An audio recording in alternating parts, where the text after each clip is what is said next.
তুমি আমারে বিনা দোষে ঠকাইছো, এটা তোমার পারিবারিক শিক্ষা। আর আমি নিজেকে নিজে ভালো রেখে দেখাবো, এটা আমার যোগ্যতা। আর নিজেকে ভালো রাখার যোগ্যতা সবার থাকে না।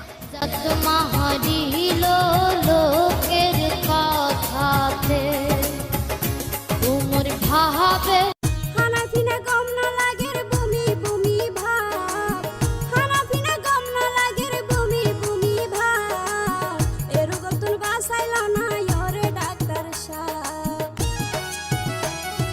তোমার রোগ জটিল বেশি দিও মেরে জুলাম, তোমার রোগ জটিল বেশি দিও মেরে জুলাম, বেশি বেশি হাফরিব হরা হরা ডা।